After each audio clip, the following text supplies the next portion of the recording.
ভিডিওতে যে ছোট্ট মিষ্টি শিশুকে দেখছেন আলোচিত কণ্ঠশিল্পী নোনক মুরাকাতা। ভালোবেসে সবাই তাকে ডাকে নোনো-চ্যান। মাত্র ৩ বছর বয়সেই তার মিষ্টি কণ্ঠ ও কিউট পারফরম্যান্সের জাদু ছড়িয়েছে সারা বিশ্বে। একটা ছোট্ট গান, একটা ছোট্ট ভিডিও, আর মুহূর্তের মধ্যে সে হয়ে উঠল জাপানের সবচেয়ে জনপ্রিয় শিশু গায়িকা। এই গানটি বদলে দিয়েছে তার জীবন। মাত্র ৩ বছর বয়সেই সে হয়ে উঠেছে বিশ্বজোড়া তারকা।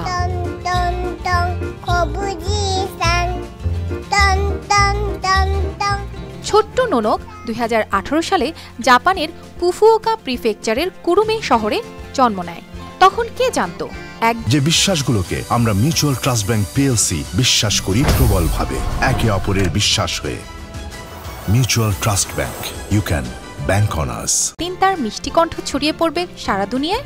২০২১ সালে মাত্র ৩ বছর বয়সে নোনক অংশ নেয় ৩৫তম নিপ্পন কিডস সঙ্গীত প্রতিযোগিতায়। সেখানে গেয়েছিল এক জনপ্রিয় জাপানি গান ইনুনো ওয়ামাওয়ারি সান। একটা ছোট্ট মেয়ে তার কচি কণ্ঠে এত মিষ্টি করে গান গাইছিল যে বিচারকরা পর্যন্ত মুগ্ধ হয়ে গিয়েছিলেন। কিন্তু গল্পটা এখানে থেমে থাকেনি। সে পারফরম্যান্সের ভিডিও ইউটিউবে ছড়িয়ে পড়ল, আর কয়েকদিনের মধ্যেই তা ভাইরাল। কোটি কোটি মানুষ তার গান শুনে মুগ্ধ হন।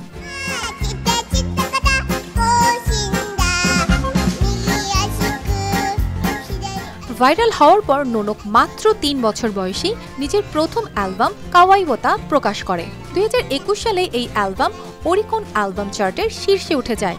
এটাই ছিল সেই মুহূর্ত যখন মাত্র ৩ বছর ৮ মাসে সবচেয়ে কম বয়সী শিল্পী হিসেবে জাপানের অ্যালবাম চার্টে ১ নম্বরে ওঠার জন্য নোনকের নাম ওঠে গিনেস ওয়ার্ল্ড রেকর্ডসে।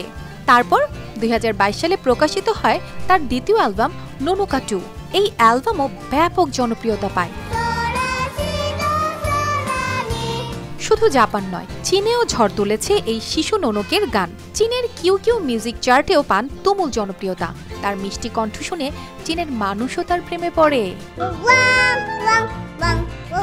নোনক শুধু ভালো গায়কই নয়, সে মঞ্চে এতটাই নির্ভর আর আনন্দিত থাকে যে মানুষ তাকেই ভালোবেসে ফেলে। আর মুখের ছোট্ট হাসি, মিষ্টি এক্সপ্রেশন সবকিছুই যেন এক চুম্বকের মতো শ্রোতাদের টেনে নেয়।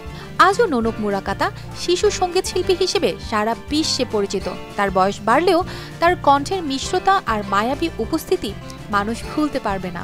কিন্তু ভাবুন তো, মাত্র ৩ বছর বয়সে যদি কেউ বিশ্বজয় করতে পারে, তাহলে সামনে কি অপেক্ষা করছে? অর্পিতা জাহান, RTV।